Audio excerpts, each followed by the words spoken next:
Thanks for joining us for another episode of So What's Next? I'm your host, Jeremy Madore, and I'm joined by my co-host, Kristen Smith, and we are here with Brandon Robbins, Executive Director of Ginny's Helping Hand in Leominster. Wonderful. Ginny's Helping Hand, you want to give us a quick overview of what the focus of that is? Yeah, absolutely. So Ginny's is a long-standing nonprofit in Leominster, located at 52 Mechanic Street. We've actually been there for over 45 years.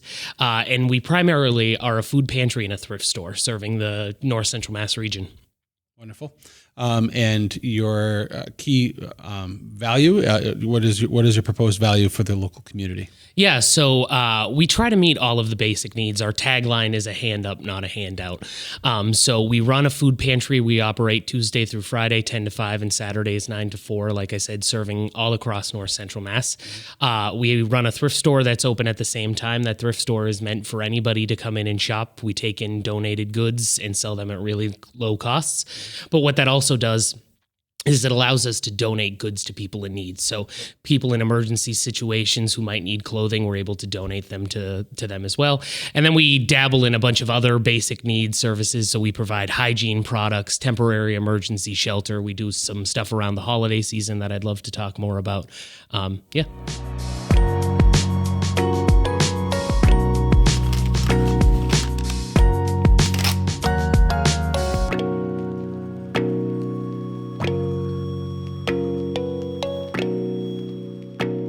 We'll definitely get into all of that, especially this time of year. For those listening, we are recording on December 13th today, and this is probably going to be launched probably after the holiday. January. In January. Yeah. Yep. So unfortunately, we didn't quite get to that, prior to Christmas cutoff. It's okay. We do it every year, so it's good to talk about now and absolutely. keep people kind of looped in about things going on. For sure, because I'm sure that I don't want to make too many assumptions, so please let me know if something I'm saying is way off base. But the interactions that I've had with food pantries in general have been a feast or famine kind of high influx of volunteerism and donations during very specific times of year, and then crickets the rest of the year. Is that also true with you guys? Absolutely. I wouldn't go as far as to say crickets, but it's definitely right now we are in the feast, right? Like November, December, and even a little bit of January. People get into that kind of giving season sort of mindset, and donations, both financial and kind of in-kind, clothes, food, all of that kind of stuff. Volunteerism as well. Volunteerism, absolutely. Skyrocket. Yep. One of the programs that we run both at Thanksgiving and Christmas, we provide holiday food baskets to people in need, containing everything to make the meal. Yep. And we had over 50 volunteers that helped hand out those baskets at our Thanksgiving distribution alone. How many baskets were you able to do? Over 500. Oh, wow. Okay. So it's a really big undertaking. Significant. And we couldn't do it without that kind of influx that we see. Sure. But there are still people who are really hungry in April, May, June, when people kind of forget. Yep. Or have their attention towards other things. And that's kind of what part of the work that I've been trying to do is remind people that a food drive in April or volunteering in April is also really important. Yeah. Right. Hunger is not a holiday. That's for sure. Can you talk a little bit about, because I was amazed when I met you, how many people are in need. I was shocked by the numbers. So can you share that with us? Yeah, that's definitely something that during my time in this role, I've seen change a whole lot. So before the pandemic, we were serving about 500 people or 500 families every month, which was about 1,000 to 1,200 people. So, and at the time I thought, wow, this is a lot of people. Yeah. Well, the pandemic happened and record inflation happened that hasn't gotten any better. And now we're serving 1,900 families, which is almost 6,000 people. The need is really there. Food insecurity is real. People in our region don't know where their next meal is coming from. And we've been able to help kind of close that gap.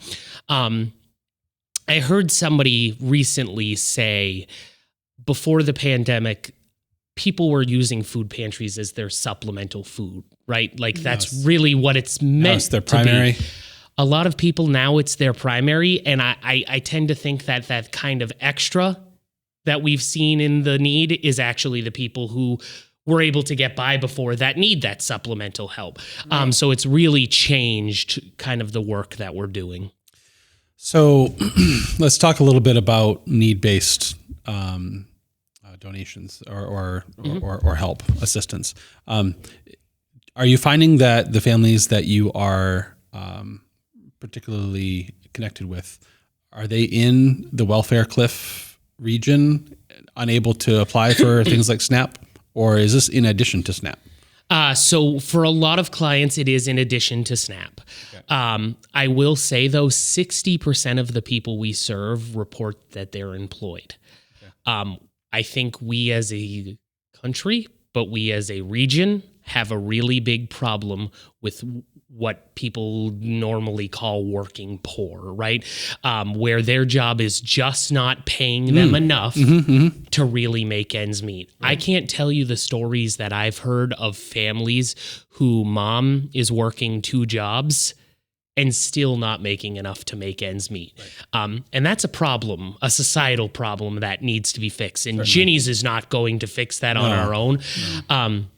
But I think we really need to take a look at how we view food as a society. And right now, I think we think of it as a privilege, right? If you have enough money, you are able to buy your own food, put food on the table, go out to dinner. And I'm not really sure that's the best way to look at food. Maybe we need to take a looking at it more as a right. Everywhere you go, you hear there's so much food being wasted. If all of that food is being wasted, why aren't we doing something to make that not happen?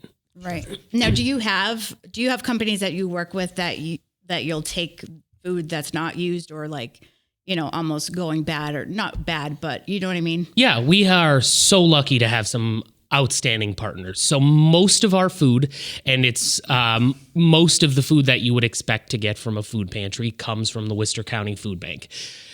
For simplest terms, the Worcester County Food Bank is like a distribution center for food centralized, pantries. Yep, exactly. We go down, pick up mostly canned products. They do obviously have access to meats and produce and some dairy.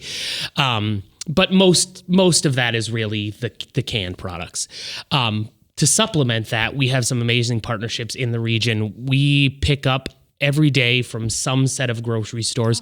We work with Hannaford, Target, BJ's, Walmart, Shaw's, who donates deli, frozen meats, produce that is no longer able to be sold in their stores. And most of that is because they have standards that they've set for their store of what customers are going to buy. Right. Sure. Tolerable expiration dates, et cetera. Exactly. And we're able to turn it around and give it out to our clients because it's perfectly fine. Sure. And that's another thing, just as a society, we need to change is not everything on a can, not everything on your produce is an expiration date. Mm-hmm. A lot of those are best by dates. And that doesn't mean that it's bad. Right. It just means that it may not taste as flavorful as it once did. Yep. Yep. I can't tell you how many times I've had to convince the kids. but Daddy, you said Best Buy. Yeah, I know it said Best Buy. I smelled it. It's fine. Yeah, and it tastes just fine too. Yeah. There's no reason we should be throwing all of that food away, and especially grocery stores, because the option is donate it to us, donate it to a farm, so some farm animal can eat it, or it's going in the trash. Yeah. And there are people out there who really need it. We're really lucky to have those relationships with these grocery stores because we wouldn't be able to do what we do without it. Mm-hmm. Mm-hmm. How long has Ginny's been around again? I'm sorry. About 45 years. About 45 it was founded in 1978 by Ginny White. She actually started it on the clothes side of things. She noticed homeless people in Leominster didn't have access to clothes that kept them warm, that were clean. Mm-hmm. And in doing that, she was like, oh, those same people who don't have clothes don't have food. Right. And she opened a food pantry in 1980. Same location? Same location. Wow. Okay. Which is crazy to me. Like things don't stay in place for Right. that And long. it's a great location. It couldn't be a better location. Really, yeah. Like the Mart bus drops off right in downtown Leominster. Yep. You can walk to us. It's like a 3-minute walk from there. Yeah. But also if you live in the neighborhood, it's an easy walk as well. Right. Yeah, you're definitely centrally located for the people of Leominster. Yeah. And you know, I understand there is a lot of work in this region that we need to do around transportation, but the MART system, if you can get to the bus, then you can get to us. And I understand that's not a reality for everybody. So, you know, and that's why some of the things I hope to put into motion in the future, like a delivery program, is something I'm thinking about. Yeah. How do you guys deal with shut-ins? Yeah, that's really tough. Right now, the way we deal with them is we rely on their kind of network. We allow PCAs, healthcare assistants, family to pick up for people. Not ideal, because not everybody has a network. Yeah, for sure.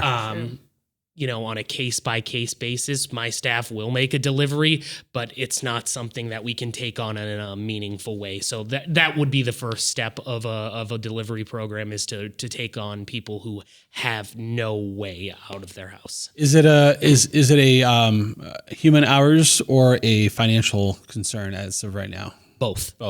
The biggest part is financial, because I need to buy vehicles. I need to hire people to do that.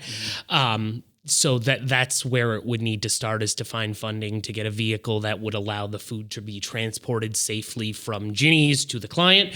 And then from there to hire staff that could really dedicate time to doing this. Because as I mentioned before, I can't take staff who are away from what we're already doing to then focus on a new program. Yeah, that makes sense. How many staff do you have, and what do they do?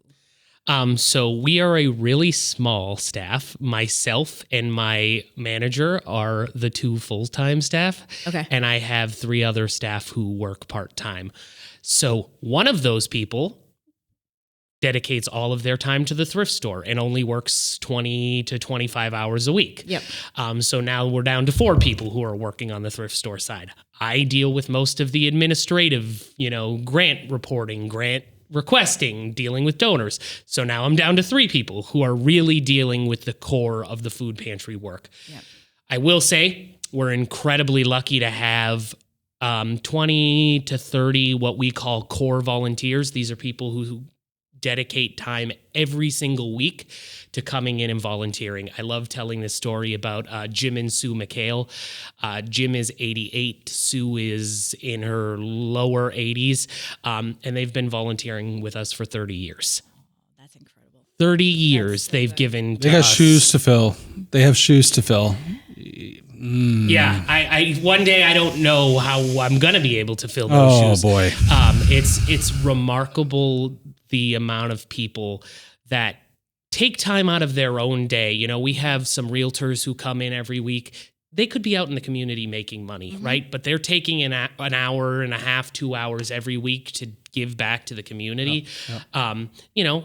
Jim and Sue McHale, they're in their 80s. Nobody would knock them if they just decided to stay home and do what they wanted to do. Right. But they take 2 hours every week to come That's in what and they give wanna back do. to the community. Yeah. My mom is one of these volunteers. She takes time out of her schedule. She's a personal trainer. She has clients.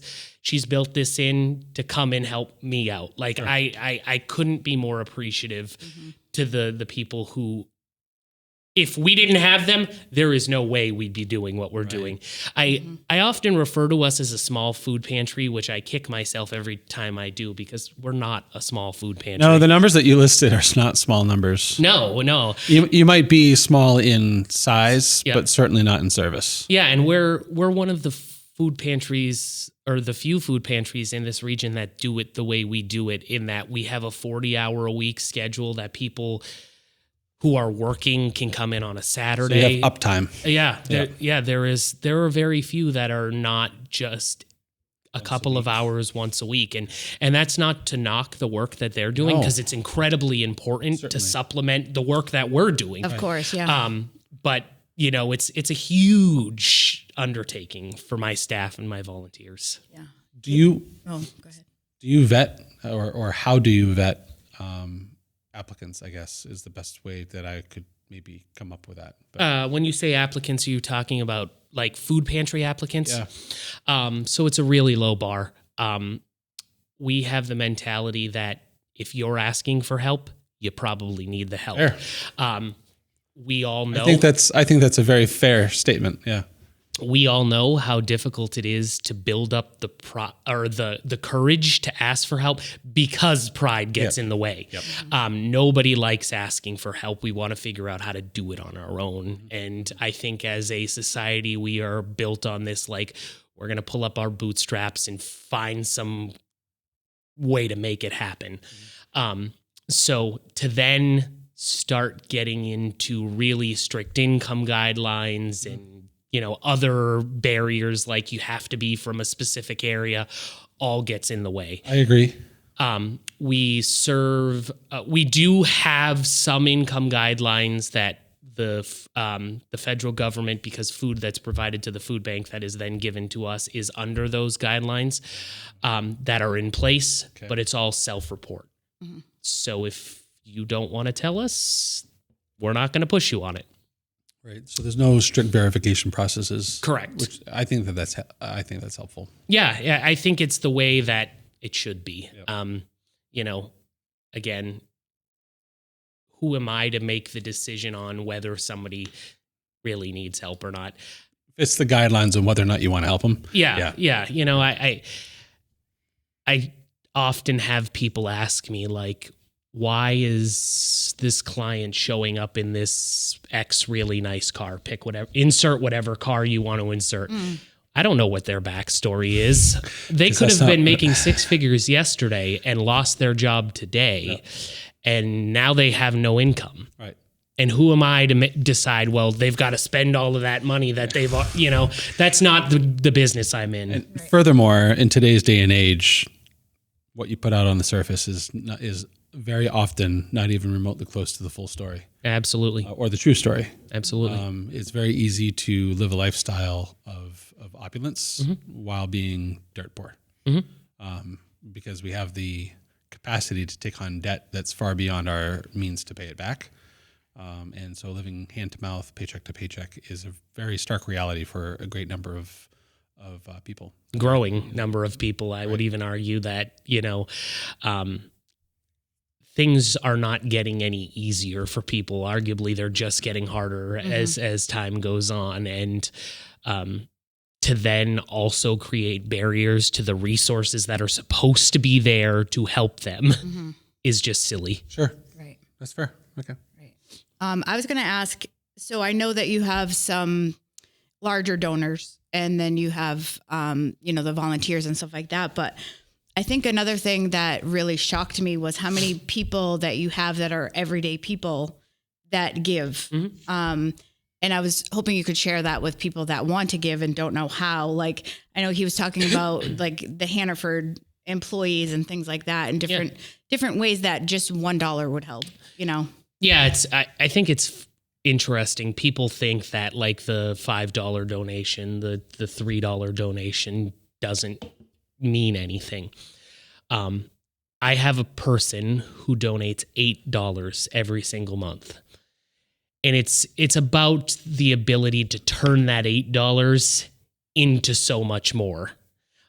Because of the work that we're doing and because of the partners that we have, that's exactly what we're able to do. That's not to knock any of our larger donors, of course, right? Yeah. We recently, as part of the now All One Credit Union's 70th anniversary, they're doing 70 acts of kindness, and we were kindness act number 70, and they donated $10,000 to us. Wonderful. That's going to go incredibly far to serving those clients that we serve. But every single dollar that people donate adds up, and then is our ability to give back to the community and to start new programs, but also to support programs that we're already doing. Right. So if people can donate $5, $10, $20 a month, that really makes a difference. And, even $20 over the course of a year turns into hundreds of dollars. That's amazing. That is amazing. So when I asked about, the limiting factors being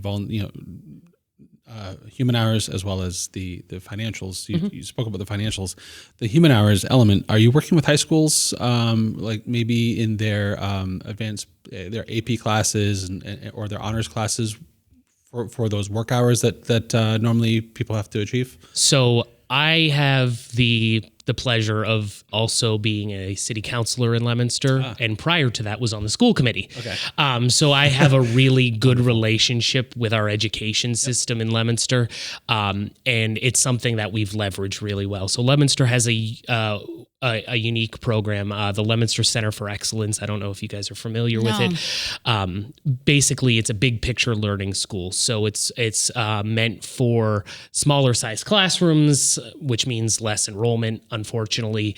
But what's awesome about it, every student has to have an internship during their time there. It doesn't have to be the same one, but it really is to encourage service learning and community learning. What grade levels? It's high school, so 9th to 12th. So we have had one intern in particular there that has been with us since their freshman year. Aaron has been with us since he was a freshman. Yep.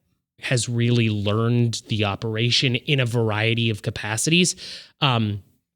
And is right now actually working on his senior project, which is to submit a grant for us, which hopefully will turn into grant funding that he not only picked what he wanted to apply for, but worked with our grant writer to pick the institution that he would be applying to, is going to meet with the institution, and then hopefully will turn into dollars that he can spend on the project that he has identified. That's fantastic. We need to there's a lot of fulfillment in that for him.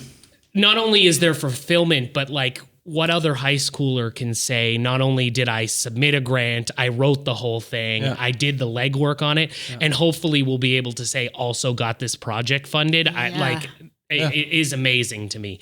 Absolutely. But in addition to that, kind of to your point, we do, excuse me, we do work with honors programs and, National Honor Society students to fulfill those community service learning hours as well. Because, they're also filling an important gap. Because, again, like, a lot of our volunteers are older, and a lot of the work that we're doing is moving 50-pound boxes of food. And again, that's not something that people in their 80s should necessarily be doing. Right. So to have those students come in and help us really fill those gaps is huge. I'm curious, so over 45 years, first of all, how long have you been there? I've been there since 2017. Okay. I started at the bottom of the ladder just kind of as a volunteer, which rolled into a more formal role, kind of working my way up the ladder. And during that whole process, it really inspired me to want to continue this work. So I actually got a master's degree in public administration with a focus on nonprofit management, and really set my career up to be in the role I'm in today. Sure. At heart, I'm a numbers guy, and not so much do the numbers add up kind of guy. I'm not an accountant by any means. I'm more of a patterns numbers guy. Yeah. So I love trend data. I'm a data junkie when it comes to that. He ain't kidding. Because the history normally predicts your future for the most part when it comes to business trends. And obviously you guys aren't a business per se. It's just, any models, I guess, was more my point. So for 45 years, you guys have been doing this much needed community benefit. I hate to use the term benefit, but service. What data has been collected for that kind of time as far as number of volunteers that you've had over time, number of families that have been helped over time, and how far does that data go back? I'm just trying to figure out from my curiosity standpoint, what you have to go back on and see like what behavior patterns have emerged. Yeah. So I guess I'll start with the low hanging fruit, right? The trend of need, exponential, right? Absolutely exponential. Sure. In all of the things that we're doing. And that all relates to the problems that I was talking about earlier. Right. And that's the easiest thing to talk about. 45 years in the community has also led us to some really good, I'm going to use the word clout in the community. People have trust in us. People know the services that we're the rapport that you've established. Right. And there's still a lot of work to do in that, right? There's a lot of new people in North Central Mass. In the 2 years that I've been in this current role, I've done a lot to push that beyond Leominster, Fitchburg, Gardner, because there's a lot of need in those smaller communities that kind of make up North Central Mass. So I've done a lot of work to push that, and that's where we need to grow the rapport. But to your question, trend-wise, we've seen a lot more financial support. We've seen a lot more in-kind support. So I think that we are in a phase right now where we're overall a growing organization. Okay. We did a strategic plan, and this was well before I was with the organization, but the strategic plan, I think it was 2013, 2014, really told us, focus on being the best food pantry in North Central Mass. Sure. And ever since I've joined the organization, and ever since I've stepped into this role, that's what I've come to work to do every single day, because there are so many great nonprofit organizations in our communities doing important work that we don't need to fill every gap that there is. I think that nonprofits operate best. You hear what he's saying? When they find a niche and focus on it, right? It's not just nonprofits. That's also business. Yeah, too. yeah. I'm not talking about me, Jeremy. No. I'm not talking about you. No, I know. This is a reminder for all of us at the same time. Like, you don't have to be a nonprofit to have that kind of vision or statement to emerge. Yeah. I've long believed that doing one set of things exceptionally well is far better than doing many things okay. And that is the exact viewpoint we have. Is beforehand we were doing so many things that our primary thing was just okay. Yep.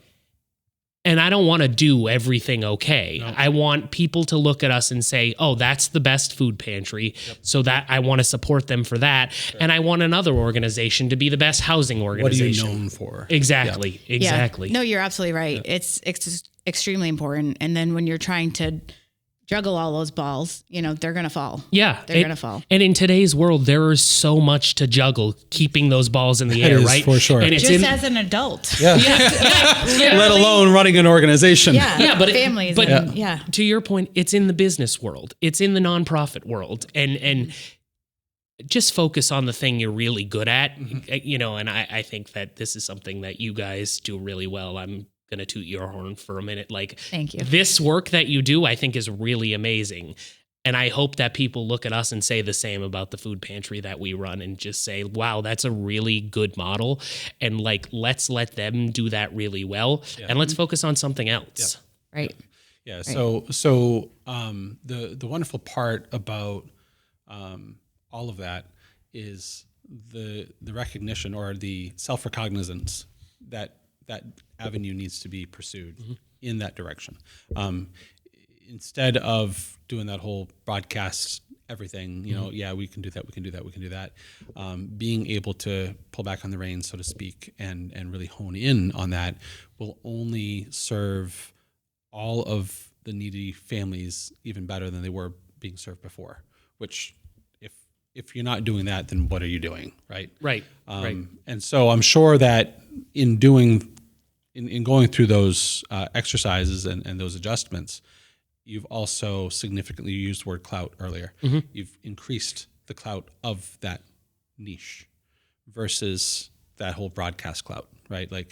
If you have I'm not going to bring another organization's name into it, but if you have another organization who is doing a little bit of this, a little bit of that, I'm personally far less likely to support an organization that kind of dabbles.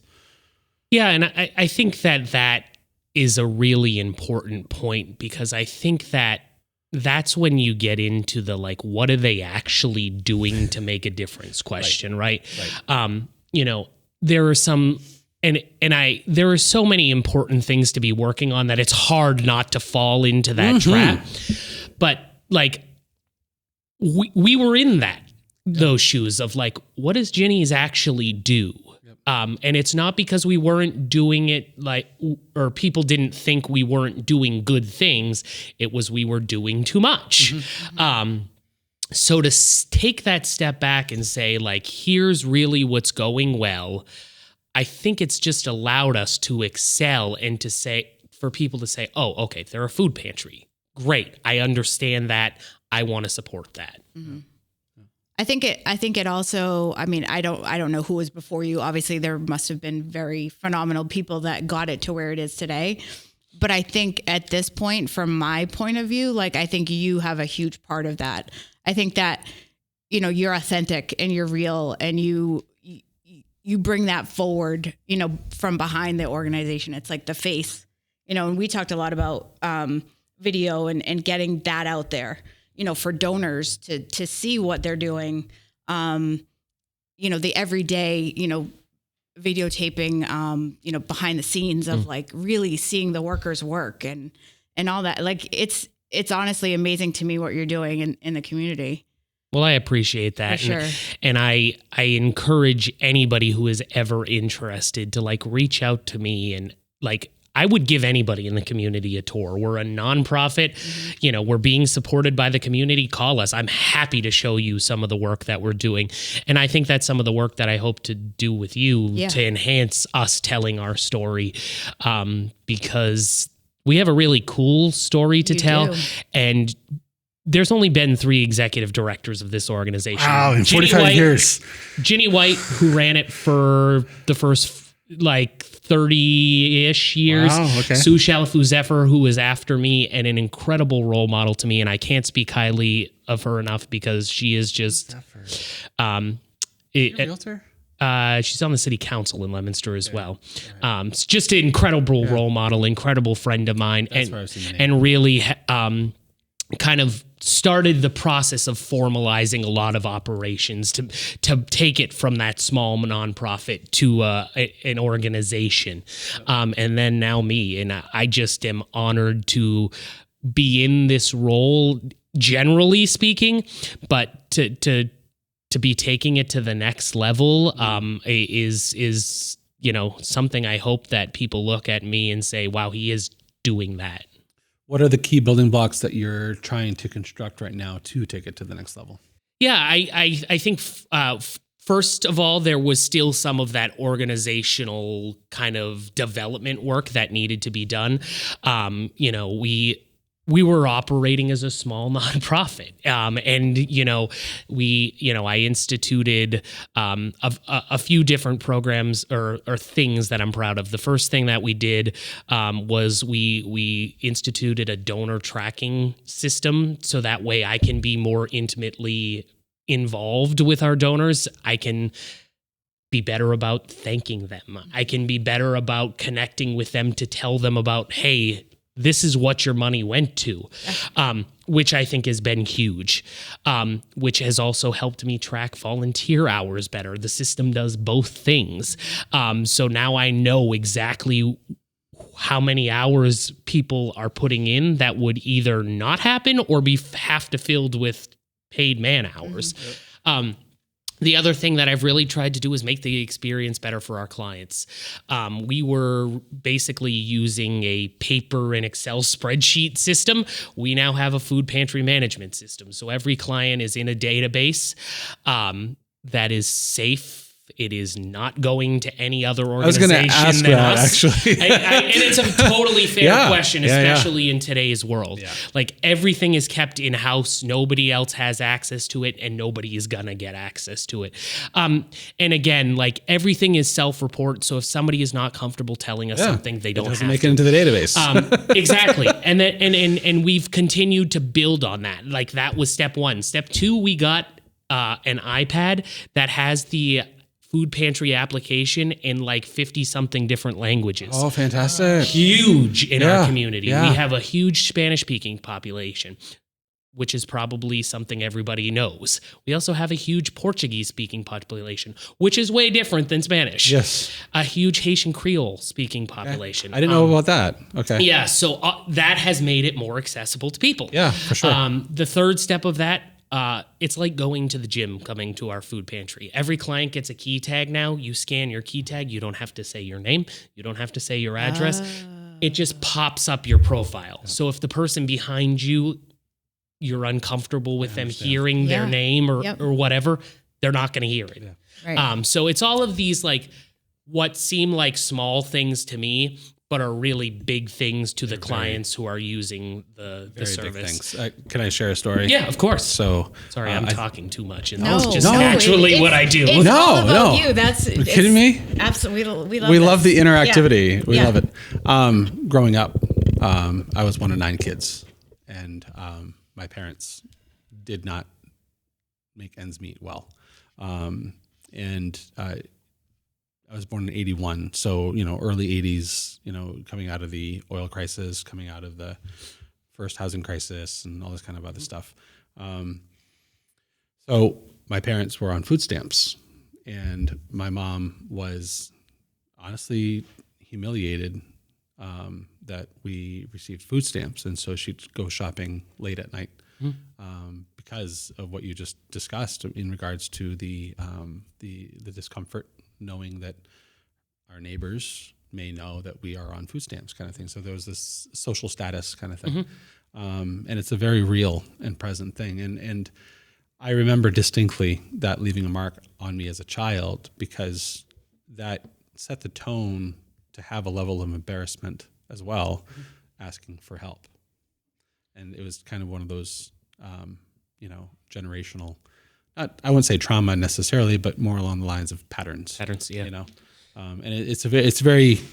think it's a very smart, intelligent move for you guys to adopt a system like that allows for a level of anonymity to exist within a increasingly small community. Like, it's not getting smaller, but it's becoming smaller, right? It's more tight knit, right? That's exactly it, right? I appreciate you sharing your story, because I think it's important that people hear that, because I bet a lot of people who will listen to this have that exact same experience. But that kind of leads me to something that I think is important that we talk about in our thrift store. So Kristen and I have had a lot of conversations about this, because there is this mentality that we have a thrift store, but it's really just meant for poor people. That is so false. We want anybody to come in and shop. We have some amazing things, all at really affordable prices, and every dollar that gets spent in our thrift store supports our food pantry.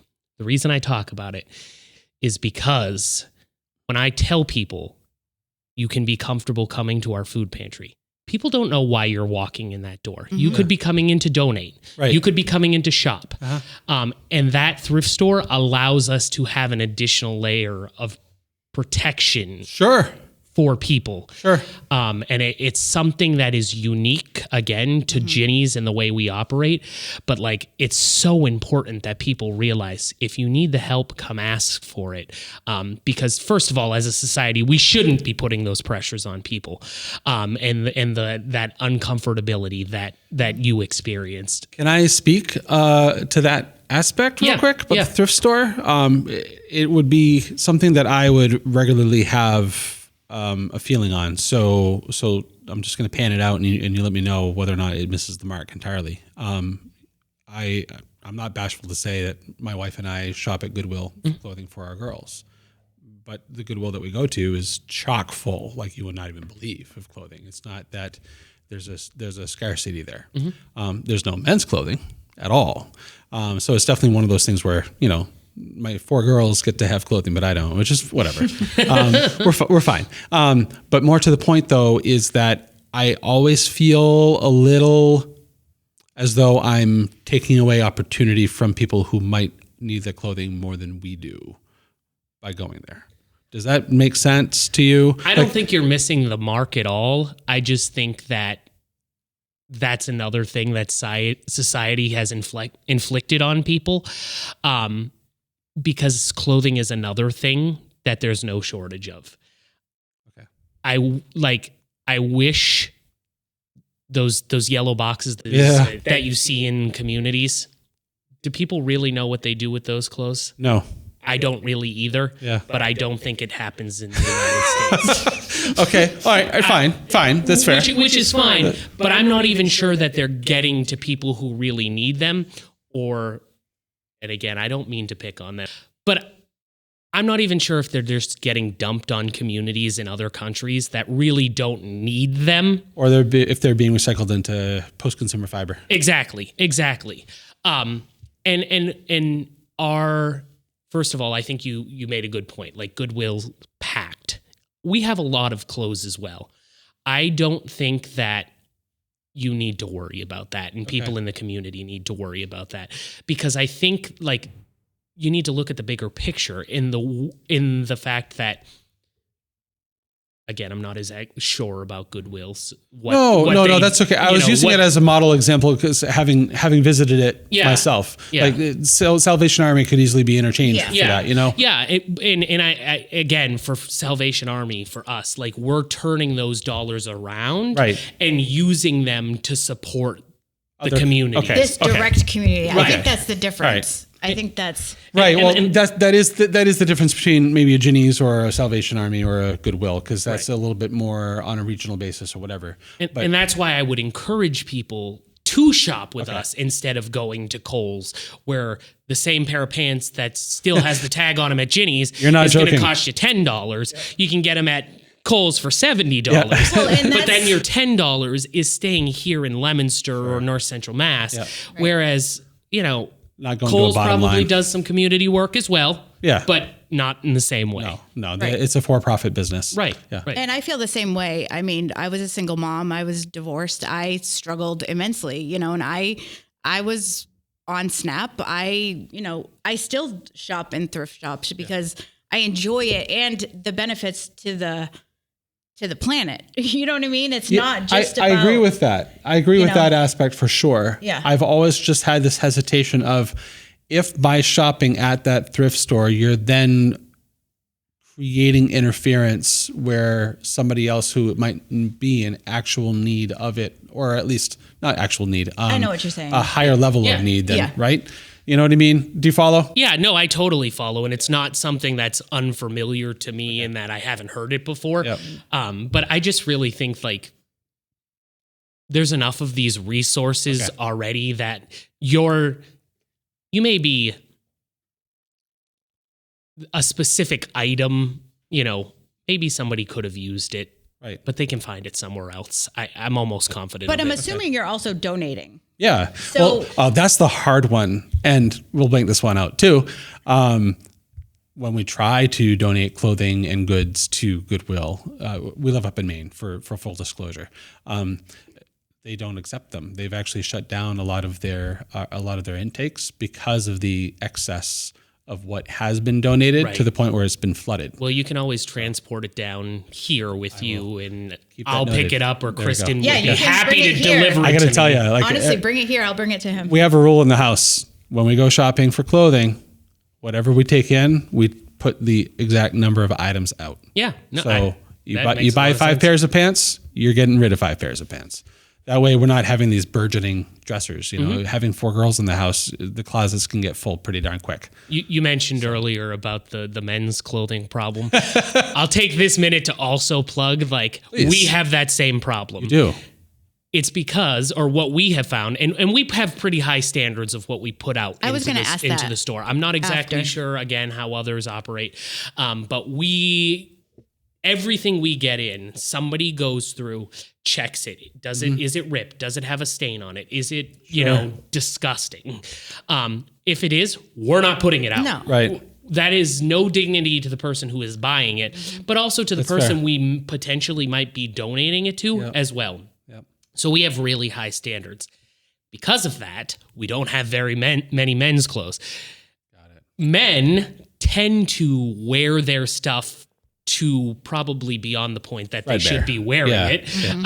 That when we get it, it's like, we can't put that out. So as men are thinking about donating clothes, think about Ginny's. We're happy to take them. I always encourage people, before you make the decision of what might be good or not, let us make that decision. Oh, okay. We're happy to make that decision of... That's actually a plus. Of whether it's good or not, because we even... That's good to know. We're even a little happy to clean it a little bit. We don't have like a washer and dryer by any means, but like if it's got a stain on it that we can get out with a Tide to Go pen, like let us make that decision.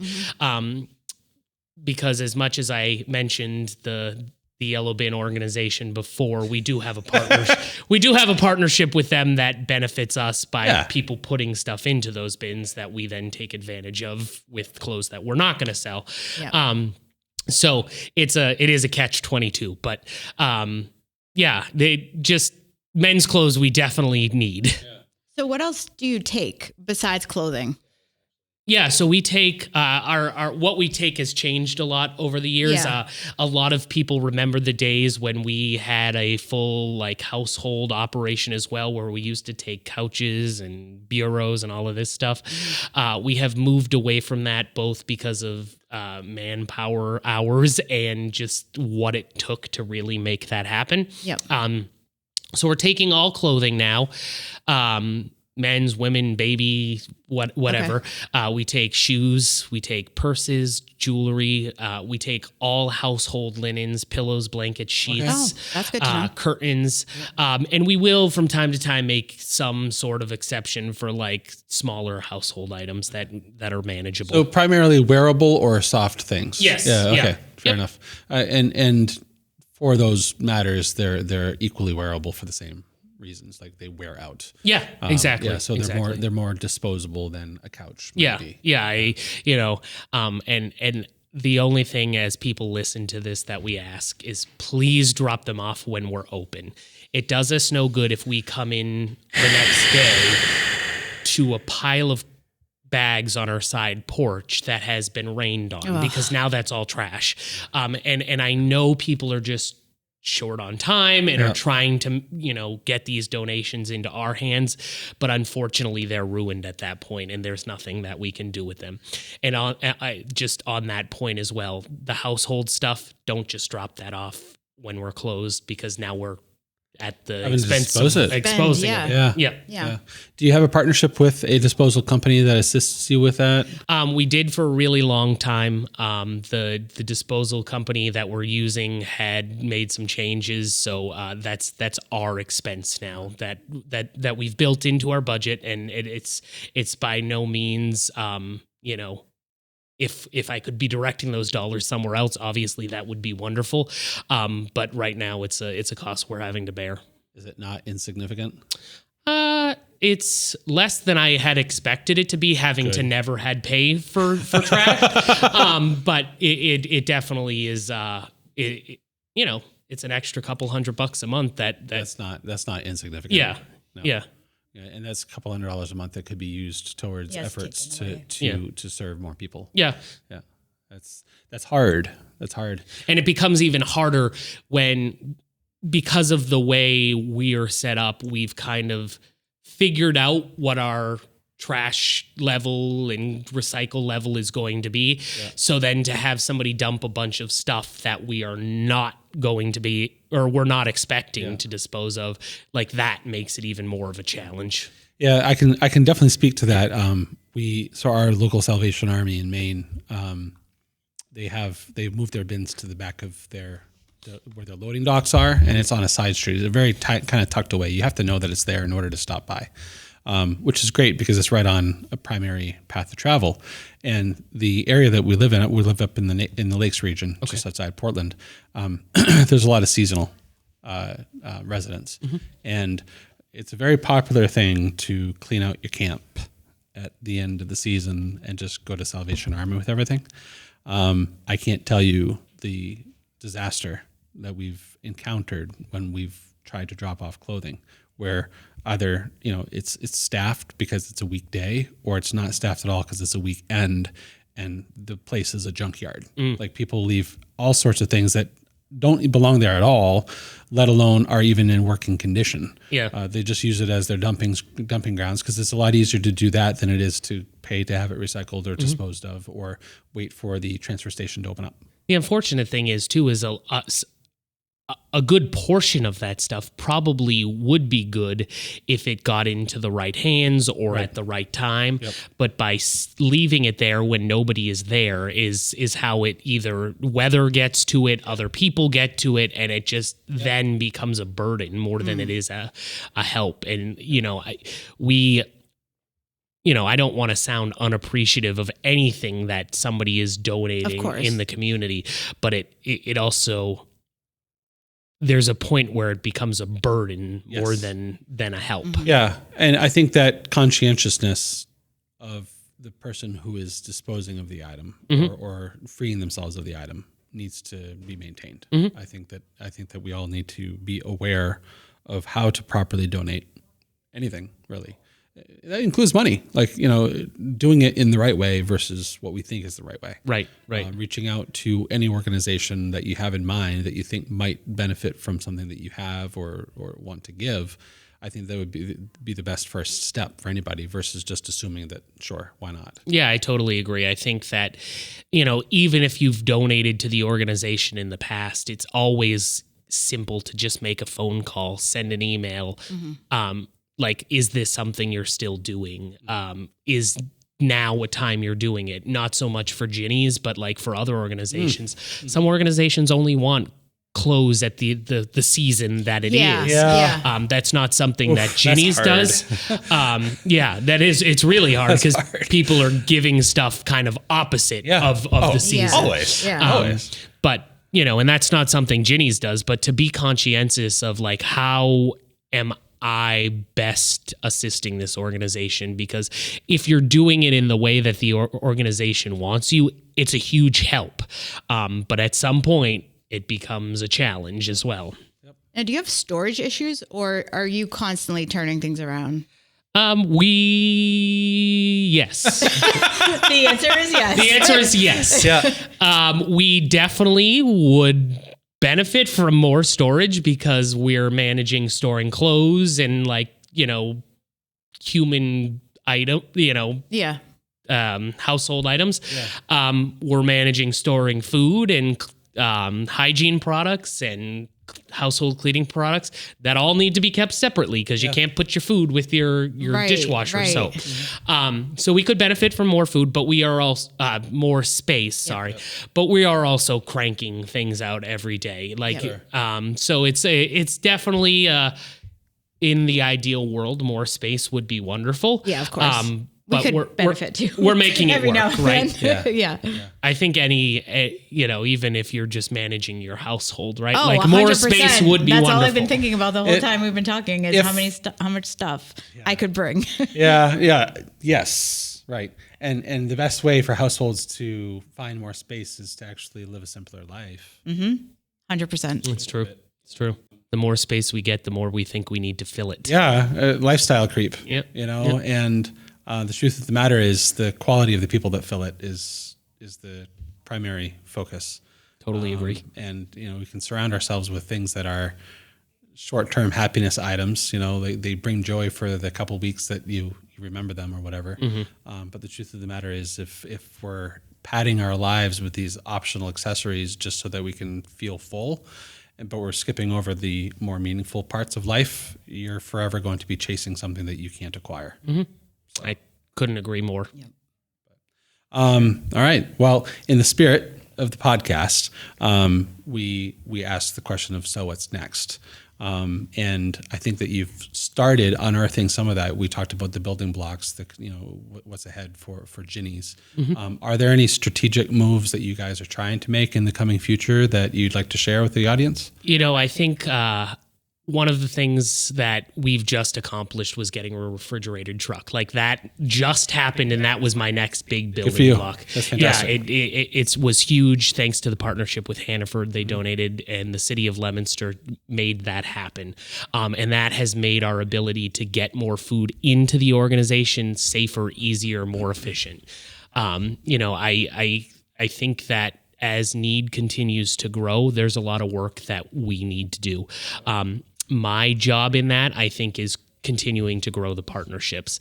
I think doing things like this makes that easier, getting our message out, continuing to build that rapport.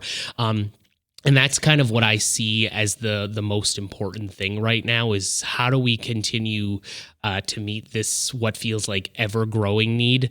Well, you got to grow your support. And that's kind of what I'm working on in right now. All right. Well, you have our support, and we'd love to try to work with you guys as best as possible to help get that message out there.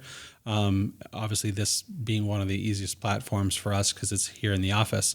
But I'm definitely in full support of maybe a monthly or a bi-monthly kind of check-in kind of thing where we can send one of our crew to maybe talk to you guys on site at Ginny's, where we could easily embark on a community give back type of campaign that allows you guys to have a regular consistency of, for lack of a better term, marketing or PR, I guess, so that during non-holiday seasons, people still remember you. That would be amazing. Yeah, I would love that too. Yeah, I am so appreciative of this opportunity and any continued relationship because, again, I'm an administrative staff of one. My staff does not need to take on any more than they're already doing because they're doing amazing work. And, it's all a full-time job to do marketing, to do PR. Yeah. And, we're getting by. I have some amazing support from my board of directors and my staff, but anything we can do to take that to the next level, I only think benefits what it really benefits is the guests that we serve. And that's what it's all about. Yeah. Wonderful. So one of the things that we do on the show is we pull a card from this here deck, and it has a question on it as to... You'll read the questions. He's like, I'm scared. I didn't. You're more than welcome. You're more than welcome. You told me Christmas carols at the beginning, so I'm glad we're not doing that. That's next. No, but if you take a card, if you don't want it, you can read it. You can pass, but only one time. No, I'm just kidding. No, pull a card. You can just pull. If you're comfortable, I would try to pull from the middle of the deck. It opens from the front. Oh, okay. Pull from the middle of the deck so that way we get some. There we are, and then on the back. So the question is, what is one of the most valuable lessons you've learned? It's a really good question. And I think based on our conversation, my work has been one of the most valuable lessons I've learned. I was really lucky to grow up in a family with two parents who both had full-time jobs their whole life. So I also, as a straight white guy, I grew up with a lot of privilege, and I don't think I realized as a kid what it really meant to struggle. And I think Ginny's and starting as a volunteer, stepping into the staff, really taught me that not only do a lot of people struggle, but like people that I know really struggle. Quietly, exactly. So it really shaped my view of what I think not only society should look like, but like what I need to do to give back. And I think it's why I do the work I do today, because it really helped me recognize that like I am in the minority in that I had a lot of luck and a lot of support that other people just really don't have. Yeah. With great power comes great responsibility and all those other quotes, right? Yeah. And the truth of the matter is it's not so much the environment that you are brought up in, it's what you choose to do from there on forward. We can't control the families that we're born into, but we can control the people who we become and what we then do in turn to our fellow human beings, and how we promote them, how we support them, lift them up, etc. And those are all the things that I think we need to really focus on and hone in on as members of our communities, because if we're not doing those very basic humanitarian efforts. What are we trying to otherwise do? Like we're chasing a dollar, right? We're building our own lives and stuff. And maybe at the end of the day, that's a nice pat on the back for ourselves. But if we're doing it only for ourselves, think of the disaster that we're leaving in our wake. So. Yeah, I mean, that's why I do the work that I do. I feel like I have the ability and the gift to make my community and stronger and as a whole, but like on the individual level to make it less difficult for people to be an active member of that community. And I get to go home every day knowing that I at least made a difference in one person's life. And like in reality, it's more than that. Yeah. I bet it's a sobering feeling when you sit down and reflect on that.